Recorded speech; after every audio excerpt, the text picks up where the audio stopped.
गोवर्धनोद्धार गोपरिपाल गोपाल कृष्ण हरे गोपिकलोला गोपाल बाल गोपाल कृष्ण हरे देवकी नंदन देवादिदेव गोपाल कृष्ण हरे वसुदेव नंदन श्री वासुदेव गोपाल कृष्ण हरे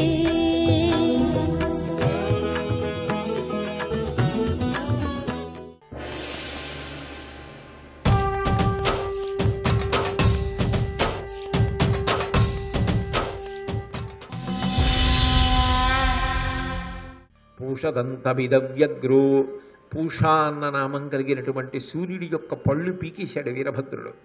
అందుకని సూర్యుడంతటి వాణ్ణి ఉపేక్షించిన వాడు కాడు, అంత గొప్పవాడు.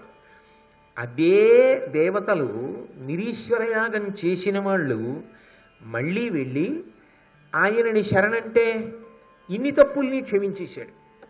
అందుకే ఆయనంత తొందరగా క్షమించగలిగిన వాడు లేడు, ఆయనలా పాఠం చెప్పగలిగిన వాడు లేడు. వెన్నపూసలంటి మనసున్నవాడు. ఆయనకి మనమేమివ్వగలం? అసుతోషుడు. చిన్న పని ఏదన్నా చేస్తే అంత ఆనందపడిపోతాడు. కాబట్టి అంతటి మహానుభావుడు ఆయన. ఒకసారి త్రిపురాసురుల్ని సంహారం చేయవలసి వచ్చింది. ఈ త్రిపురాసురులు బంగారు పట్టణము, వెండి పట్టణము, ఇనుప పట్టణము అని 3 పట్టణములు బ్రహ్మగారి వరం వలన పొంది ఆ పట్టణములలో తిరుగుతున్నారు. ఈ 3 సరళ రేఖలోకి వచ్చినప్పుడు మాత్రమే కొట్టాలి. అవేదో కొన్ని వేల సంవత్సరములకు ఒక్కసారి వస్తాయి. అది ఒక్క బాణంతో కొట్టాలి. సృష్టిలో లేని ధనస్సుతో కొట్టాలి. అది సృష్టిలో లేనటువంటి రథమెక్కి కొట్టాలి. సృష్టిలో లేని బాణముతో కొట్టాలి. దేవతా సార్వభౌముడే కొట్టాలి. ఎవరా దేవతా సార్వభౌముడు? పరమశివుడు ఒక్కడే. శ్రీశైలే స్వర్ణశృంగే మణిగణరచితే కల్పవృక్షాళిశీతే స్ఫీతే సవర్ణరత్న స్ఫురిత నవగృహే దివ్యపీఠే శుభార్హే ఆసీన సోమచూడ సకరుణనయన సంగన స్మీరవక్త్ర శంభుశ్రీ భ్రమరీష ప్రకటిత విభవో దేవతా సార్వభౌమ అని పిలుస్తారు. దేవతా సార్వభౌముడైన. అందుకే భూమిని రథంగా చేసుకుని, సూర్యచంద్రుల్ని చక్రాలుగా చేసుకుని, వేదములు గుర్రాలైతే ప్రణవాన్ని కొరణగా చేసుకుని చతుర్ముఖ బ్రహ్మగారే రథాన్ని తోలితే ఆయన ఒకే ఒక్క బాణాన్ని ఎక్కువ పెట్టాలనుకున్నాడు. వీళ్ళన్ని చంపడానికి బాణం ఒకటి ఉపయోగించాలన్న 3వ కంటే మంట చాలనుకున్నాడు. సోమశ్చ భగవాన్ విష్ణు కాలాగ్నిర్వాయురేవచ. ఈ సోముడు, అగ్ని, విష్ణువు వీళ్ళందరూ బాణముగా మారి ఆయన దగ్గరికి వచ్చి నమస్కరించి, ఒక్కసారి నీ చేతితో ముట్టుకుంటే మేము ఆ శక్తిని పొందాలని ఉంది, మమ్మల్ని బాణంగా మార్చి ప్రయోగించమన్నారు. ఆ అస్త్రప్రయోగం చేసి త్రిపురములను దహించాడు, కాల్చేశాడు. కాల్చేసిన తర్వాత తన చేతికి తిరిగి వచ్చినటువంటి బాణాన్ని చేత్తో పట్టుకుని తన తొడ మీద పెట్టుకున్నాడు. ఆ తొడ మీద పెట్టుకున్నప్పుడు అది ఒక పిల్లవాడిగా రూపాంతరం చెందింది. ఆ పిల్లవాడికే దుర్వాసో మహర్షి అని పేరు పెట్టాడు. కాబట్టి అటువంటి దుర్వాసో మహర్షి పరమశివుని యొక్క అనుగ్రహము చేత మాత్రమే ఈ లోకంలో ఆవిర్భవించాడు. ఉగ్రత్వమున ప్రతాపోన్నతి రుద్రనామము దాల్చే దేవ సంఘమునకెల్లా మహతినా బొలుపారు మహనీయ దేవత కావున విను మహాదేవుడయ్యి. మహాదేవుడు అన్న పేరు పరమశివుడికి అన్వయం. అలాగే పురుషోత్తముడు అన్న నామం శ్రీ మహావిష్ణువుకి అన్వయం. ఇందులో కృష్ణ పరమాత్మ చెప్తున్నారు, ఉగ్రత్వమున ప్రతాపోన్నతి రుద్రనామము దాల్చి. ఆయన యొక్క ప్రతాపము ముందు నిలబడగలిగిన వాడు లోకంలో ఉండడు. ఆయనే సంహార ప్రక్రియ నడపాలనుకున్నాడా? ఆయనే బాణప్రయోగం చెయ్యాలనుకున్నాడా? ఇక ఆయనతో సమానంగా నిలబడగలిగిన వాడు, ఆయన ముందు ఎదురు నిలబడగలిగిన మనగాడు లోకంలో ఉండడు. అందుకే అంతటి గొప్ప పరాక్రమం ఉన్నవాడు కాబట్టి అర్జున ఆయనకి రుద్రుడు అన్న పేరు వచ్చింది. అలాగే దేవ సంఘమునకంతటికి, మనుష్యులకు, సమస్త ప్రాణులకు ఆయనలా ఉపకారము చెయ్యగలిగినటువంటి వాడు ఎవడు ఉండడు. అంత గొప్పగా ఉపకారమును చెయ్యగలిగినటువంటి మహనీయమైనటువంటి దేవతాస్వరూపము కాబట్టే ఆయన్ని మహాదేవుడు అని పిలుస్తారు. ఒకరికి ఇద్దరికి కాదు ఆయన ఉపకారాలు. శంకరాచార్యులు వారు శివానంద లహరి చేస్తూ అంటారు, కళాభ్యాం చూడాలంకృత శిశికళాభ్యాం నిజతప ఫలాభ్యాం భక్తిషు ప్రకటిత ఫలాభ్యాం భవతు మే శివాభ్యాం అస్తోక త్రిభువన శివాభ్యాం హృది పునర్భవాభ్యాం ఆనంద స్ఫురదనుభవాభ్యాం నతిరియం అంటారు. నతిరియం అంటే నమస్కారమగుచున్నది అని. అస్తోక త్రిభువన శివాభ్యాం, 3 లోకములకు శుభ పరంపరలు ఇవ్వగలిగిన వాడెవరు అంటే ఆయనే పరమశివుడు. మీరు అందుకే గమనించండి, లోకంలో పరమ శబ్దము వేయబడినటువంటి వాడెవరు అంటే శివుడు ఒక్కడే. పరమ బ్రహ్మ అలా ఉండవు, పరమశివ అంటారు. శివుడు కాదు పరమశివుడు. పరమ శబ్దం ఎందుకేస్తారంటే మంగళములను వినా అమంగళములను ఎప్పుడూ చెయ్యనివాడు కాబట్టి ఆయనకి పరమశివ అని పేరు. అందుచేత ఆయనకి మహాదేవుడు అన్న పేరు వచ్చిందోయ్ అర్జున. అఖిల సత్కర్మ ఫలాకార శుభములు సేయువేడు కల్మి శివుడనంగ జనియే సుస్థిర తేజమున వెలుగొందుట అంచిత స్థాను సమాఖ్య బరగే.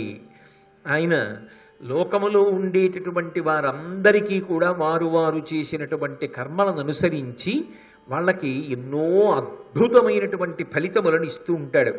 ఎప్పుడూ శుభములను చేస్తూ ఉంటాడు. అందుకే శివ అన్న మాటకు అర్థం ఏమిటి అంటే శివ అంటే మంగళం, శివ అంటే శుభం, శివ అంటే శోభనం, శివ అంటే శుభవార్త, శివ అంటే సర్వశ్రేయస్సులను కలిపి శివ అని పిలుస్తారు.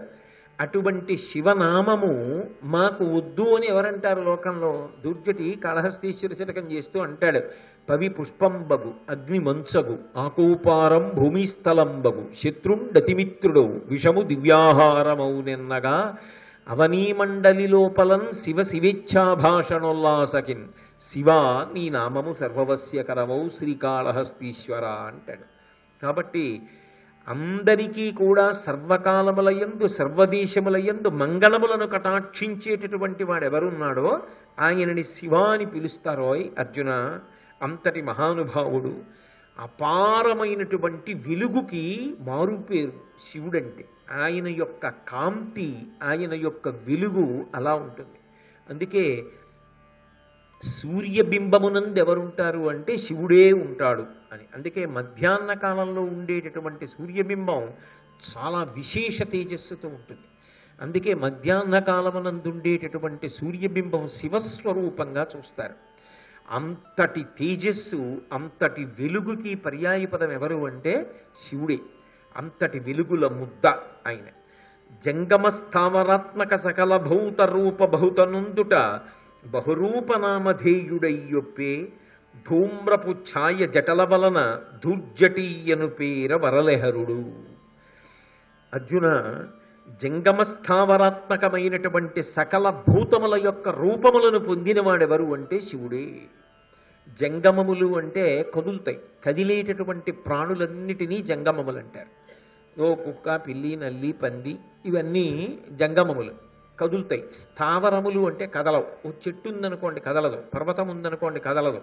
కదలని వాటినన్నింటినీ కూడా స్థావరములు అంటారు. కానీ అన్నిటి యందు కూడా భగవానుడు ఉంటాడు. ఇవన్నీ ఎవరు అంటే శివుడే. శివుడొక్కడే ఇన్ని రూపములుగా మారాడు. అందుకే ఎక్కడ వెతకాలి విశ్వనాథుణ్ణి అంటే విశ్వమునందే వెతకాలి. విశ్వమే విశ్వనాథుడిగా దర్శనమివ్వాలి ఒకనాడు. కాబట్టి అటువంటి మహితాత్ముడు కనుక ఇన్ని రూపములను పొందినవాడు కాబట్టి ఆయనకి బహురూపములు కలిగినవాడు అన్న పేరుతో బహురూపుడు అని ఒక గొప్ప పేరు వచ్చింది. అలాగే గంగావతరణం జరిగినప్పుడు ఆ గంగని జటలలో బంధించాడు. జటాటవీగలజ్జల ప్రవాహపావిత స్థలే గళేవలంబ్యలంబితం భుజంగతుంగమాలికం ఢమఢమఢమన్ నినాదమడ్డవర్వయం చకారచండ తాండవం తనూతున శివ శివం అకర్వ సర్వమంగళాకళాకదంబ మంజరీ రసప్రవాహ మాధురి విజృంభణా మధువ్రతకం స్మరాంతకం పురాంతకం గజాంధకం మతాంతకం గజాంధకాంతకాంతకంతమంతకాంతకం భజే అంటాడు రావణాసురుడు. ఆ గంగావతరణం జరిగినప్పుడు పట్టినటువంటి శివుని యొక్క శిరస్సు ఎప్పుడు గంగ చేత తడిసి ఉండి అది పొగ యొక్క రంగులో ఉంటుంది. ఆ అందుకే నలుపు ఎరుపులు కలిసినటువంటి రంగులో ఉండేటటువంటి జటాజూటమును ధరించి ఉంటాడు. కాబట్టి ధూమ్రవర్ణంతో ఉన్నటువంటి పెద్ద జటాజూటముతో ఉంటాడు కాబట్టి ఆయనకి ధూర్జటి అని ఒక పేరు వచ్చింది. అటువంటి పేరుతో హరుడు వెలుగొందాడు. అర్జున వినుము, విశ్వులనగజను దేవతలు తనయందు పొడమి అట్టులగుట విశ్వరూపనామకమగు దీపితుండయ్యే ఆ త్రిపుర మర్దనుండు నృపవరేణ్య. రాజులలో శ్రేష్టమైనటువంటి వాడా ఓ అర్జున విను, మహానుభావుడైనటువంటి పరమేశ్వరుడు త్రిపురమర్దనం చేసిన వాడెవరున్నాడో ఆయన విశ్వరూపుడు అనేటటువంటి పేరు పొందాడు. ఎందుకంటే ఆయన శరీరము నుండే విశ్వులు అనబడేటటువంటి అనేక మంది దేవతలు ఉద్భవించారు.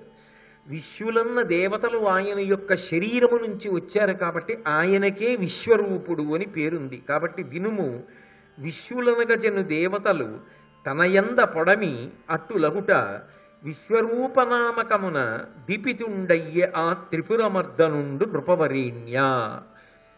ఆయనకి పశుపతి అని ఒక నామం, అదొక చమత్కారమైనటువంటి నామం. శంకరాచార్యులు వారు దీన్ని శివానంద లహరిలో కూడా ఉపయోగించారు. పశుమాం సర్వజ్ఞ ప్రతిత కృపయా పలయ విభో అన్నారు. పశువులన్నిటికీ కూడా ఆయన పతి. పశుపతి అని ఎందుకంటారంటే పాశము చేత కట్టబడినది ఏదో దాన్ని పశువు అంటారు. సాధారణంగా ఓ ఆవు ఓ తాడుతో కట్టేస్తాం, పగలంతా తిరిగి వచ్చినా సాయంకాలం ఓ తాడుతో కడతాం. ఓ ఎద్దు తాడుతో కడతాం, ఓ గుర్రం తాడుతో కడతాం. ఆఖరికి ఏనుగైనా రాత్రి ఏనుగుల శాలలో కట్టేస్తారు. పాశము చేత కట్టబడి ఉంటాయి కాబట్టి పశువులు. నేను చేసుకున్నటువంటి పూర్వకర్మలు ఏవున్నాయో వాటిని సుఖదుఖములుగా అనుభవించడానికి నేను ఆ పాశముల చేత కట్టబడి ఉన్నాను, కర్మపాశముల చేత. ఈ కర్మ పాశము కట్టినప్పుడు ఒకవైపు మెడలో కడతారు, రెండవ వైపు ఒక రాటకి కడతారు. ఆ రాట ఏమి? జన్మ, పుట్టుట, అదే రాట. జన్మ అన్న రాటకి కర్మ అన్న పాశము మెడలో కట్టబడి తిరుగుతుంటారు. కాబట్టి సాధారణంగా వేదాంత విద్యయందు అందరినీ పశువులు అని పిలుస్తారు. కర్మపాశముల చేత కట్టబడి ఉంటారు కాబట్టి పశువులు అని పిలుస్తారు. వీళ్ళందరికీ పతి ఎవరు? ఆయన. ఎందుకని? లోకంలో పాశమును విప్పేశాడు అనుకోండి, ఒక యజమాని ఉన్నాడు, ఆయన వెళ్ళి ఆవు మెడలో ఉన్న పలుపు విప్పేశాడు. ఆవి ఏం చేస్తుంది? స్వేచ్ఛగా తిరుగుతుంది. ఆయన ఏం చేస్తాడంటే కేవలముగా పాశమును విప్పి వదిలిపెట్టడు, పాశమును తీసేసి తనలోకి కలిపేసుకుంటాడు. అందుకే శంకరాచార్యులు వారు సౌందర్యలహరి అంతా చేసేసిన తర్వాత ఒక అద్భుతమైన మాట అన్నారు. చిరంజీవన్నీ వక్షపిత పశు పాశవ్యతికర పరానందాభిక్యం రసయతి రసం తద్భజనవాన్ అన్నారు. పశుపాశములను కోసేస్తాడు, కర్మపాశములను కోసేసి నువ్వు చేసిన సమస్త కర్మలను దగ్ధం చేసేసాను, నీకు జ్ఞానం ఇచ్చి. జ్ఞానదాత మహేశ్వర. ఆ జ్ఞానము కలిగిందనుకోండి, ఉన్న సంచితమంతా దగ్ధమైపోతుంది. ఏదో దూది కొండలు ఎన్నుంటే మాత్రం ఓ నిప్పు నెరుసుపడితే కాలిపోవు. అలా ఆయన అనుగ్రహ వీక్షణము చేత కర్మ రాసినంతటినీ కూడా దగ్ధం చేసి ఇంకా నువ్వు అనుభవించడానికి ఏమీ లేదో అని చెప్పి విడుదల ఇచ్చేసి పశువుని పశుపతి తనలో కలిపేసుకుంటాడు. అందుకే ఖాట్మండులో యజమానలింగం పశుపతినాథ్ అని పిలుస్తారు. సమస్త జీవుల యొక్క పాపపుణ్యములను తీసి జ్ఞానమిచ్చి అంత్యమునందు తనలోకి కలుపుకోగలిగినటువంటి గొప్ప ఉదారుడైనటువంటి వాడు. అటువంటి శివస్వరూపమున్నదే ఆయనని, మహానుభావుణ్ణి పశుపతి అని పిలుస్తారు. అలాగే వేదాలు అర్జున శివనామాన్ని అద్భుతంగా ప్రస్తుతి చేశాయి. అటువంటి శివనామం ఉన్నదే, అటువంటి శివనామాన్ని జీవితంలో పట్టుకోవడం కన్నా అదృష్టం ఏముంటుంది? కాబట్టి శివనామాన్ని బాగా పట్టుకో అని కృష్ణ పరమాత్మ అనుశాసనిక పర్వంలో శివ వైభవాన్ని అర్జునుడికి బోధ చేస్తే మనందరికీ కూడా అభ్యున్నతి హేతు అవుతుంది. కాబట్టి ధర్మరాజు గారికి పట్టాభిషేకం అయిపోయిన కొన్ని రోజుల తర్వాత అర్జునుడితో కలిసి హస్తినాపురానికి వెళ్ళి ధర్మరాజు గారి యొక్క అనుమతి తీసుకుని ద్వారకా నగరానికి బయలుదేరి కృష్ణ పరమాత్మ వెళ్ళిపోతున్నారు. ఆ వెళ్ళిపోతున్నప్పుడు సుభద్ర ఒక చిన్న రథంలో వెనక అనుగమిస్తోంది. పక్కన సాత్యకి వేరొక ఉత్తమమైనటువంటి రథంలో వెడుతున్నాడు. వాళ్ళు కొంత దూరం వెళ్ళిన తరువాత వాళ్ళకి కొన్ని శుభశకునములు కనపడ్డాయి. అకస్మాత్తుగా పుష్పవృష్టి కురిసింది. గాలి చాలా అనుకూలంగా మందంగా వీచింది, అందరూ సంతోషించేటట్టుగా. ఎన్నో శుభశకనములు కనపడ్డాయి. ఇప్పుడు శుభశకనములు కనపడ్డం ఏమిటి? అవతల ధర్మరాజు గారికి పట్టాభిషేకం అయిపోయింది, ఆయన ద్వారకా నగరానికి వెళ్ళిపోతున్నాడు. ఇంచుమించు మహాభారతం చివరికి వచ్చేస్తోంది. ఇంకా అటువంటి స్థితిలో ఇప్పుడు కనపడ్డం ఏమిటి? నిజంగా చెప్పాలి అంటే దీని తర్వాత కృష్ణావతార పరిసమాప్తి దగ్గరికి వచ్చేస్తూ ఉంటుంది. అటువంటి స్థితిలో ఇటువంటి శకునములు కనపడి పూలవాన పడింది అంటే ఆ శకునం ఎందుకు చెప్తారు అంటే ఈ విషయాన్ని నువ్వు జాగ్రత్తగా పరిశీలనం చెయ్యవలసిన అవసరం ఉంది, తొందరగా చదవవద్దు. ఏదో ఉంది భారతంలో ఇప్పటి వరకు జరిగినది అయినదో దానికి సంబంధించినటువంటి ఇంకొక గొప్ప విశేషము ఏదో ఇక్కడ ఉన్నది సుమా. అన్ని శుభశకునములు కనపడుతున్నాయంటే దీన్ని నువ్వు పరిశీలనాత్మకంగా బుద్ధిని కేంద్రీకరించి పరిశీలనము చెయ్యవలసింది అని దాంట్లో ఉన్నటువంటి సూచన. అక్కడ ఉదంక మహర్షి యొక్క ఆశ్రమం కనపడింది. ఆ ఉదంక మహర్షి ఆశ్రమం దగ్గర కృష్ణ పరమాత్మ రథం దిగాడు. రథం దిగి ఉదంక మహర్షి యొక్క ఆశ్రమంలోకి వెళ్ళాడు. ఆయన ఏది చేసినా అనవసరంగా చేయడు, ఏదో చేసినట్టు కనపడుతుంది, కానీ ఆయన చేశాడు అంటే దాని వెనక ఏదో ఉంటుంది.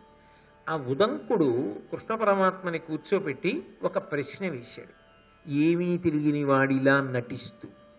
ఆయనకి తెలియక కాదు, ఆయనకి అన్నీ తెలుసు. కురుక్షేత్ర సంగ్రామం జరిగిందని, కౌరవులందరూ మడిసిపోయారని, పాండవ పక్షంలో కూడా ఎంతో జననష్టం జరిగిందని, ధర్మరాజు గారికి పట్టాభిషేకం జరిగిందని అన్ని విషయాలు ఆయనకి తెలుసు. అన్ని విషయాలు తెలిసి తెలియని వాడిలా కృష్ణుణ్ణి అడిగాడు. అంటే దంభమేగా. తెలిసి తెలియనట్టు ఒక మహర్షి ప్రశ్న చేయడం ఎంత ఆశ్చర్యకరమైన విషయం. ఓ ప్రశ్న వేశాడు, భరతుల పాలికేగి తగ పాండవ కౌరవ బంధుభావమున్గరము దృఢంబు చేసితే సుఖస్థితి రాజుల వారి వారి వికరముచితంబుగా పలికి గర్వపు మాట నదల్చి భీతికిన్ తెరువగునట్లు చెప్పి కడు దీనత దోపగనాడి సంధిక కురుపతి దమ్ము ప్రోవు మొగకొల్పక జాలన నాకు భీష్ముడున్ గురుడును తోడు చెప్పిరి మునుల్ బహుభంగుల నుత్తిరొత్తిరిన్. ఆయన కృష్ణ పరమాత్మని చూస్తూనే ఏమని ప్రశ్న వేశాడంటే, భరతుల పాలికేగి నువ్వు కౌరవుల దగ్గరికి వెళ్ళావా? వెళ్ళి రాయబారం నడిపావా? పాండవులకు కౌరవులకు మధ్య సంధి బాగా జరిగేటట్టుగా చూసావా? వాళ్ళ మధ్య స్నేహభావం నెలకొందా? దానివల్ల ఏ యుద్ధం జరగకుండా రాజులందరూ సంతోషంగా ఉన్నారా? ఎవరెవరికి ఏ భూభాగం చెందాలో ఆయా భూభాగం వారి వారికి పంచి ఇచ్చావా? లోకమంతా సుభిక్షంగా సంతోషంగా ఉండేటట్టుగా చేసే ఇలా వచ్చావా అని అడిగాడు. తెలియక అడుగుతున్నాడా? తెలిసే. ఎందుకు అడుగుతున్నాడు అంటే ఆయనలో కృష్ణుని యందు ఒక భేదభావం అంకురించి. ఇంత తపస్సు చేసిన మహర్షి ఏమని భావన పొందాడంటే ఏదో బలరాముడు పొందినట్టే ఈయన కూడా ఒక భావన పొందాడు. లోకంలో ఒక్కటి జ్ఞాపకం పెట్టుకోండి, సాధారణంగా ఒక పరమాద్భుతమైనటువంటి విషయాన్ని సాధించి ఇంత కష్టపడి చేశాడు. అదేం చిన్న విషయం కాదు కృష్ణ పరమాత్మ చేసింది. ఇంత మహత్కార్యాన్ని పూర్తి చేసి ధర్మరాజు గారికి పట్టాభిషేకం చేయించి అన్ని శపథాలు పెట్టి ప్రతిజ్ఞలు చేసి పరీక్షిత్తుని బ్రతికించి ఆయనేదో తిరిగెడుతుంటే మళ్ళీ మొదటికొచ్చి నువ్వు ఇవన్నీ చేశావా అని అడుగుతున్నాడు. ఎందుకని అంటే ఆయనే తలుచుకుంటే సంధి చేసి ఉండేవాడు. ఆయన సంధి జరిగేటట్టుగా ప్రవర్తించలేదు. ఆయన ప్రవర్తించలా. ఆయన ఎంత కష్టపడ్డాడో సంధి జరగాలని ఎంత ప్రయత్నం చేశాడో ఆఖరికి విశ్వరూపాన్ని కూడా ప్రదర్శించాడు.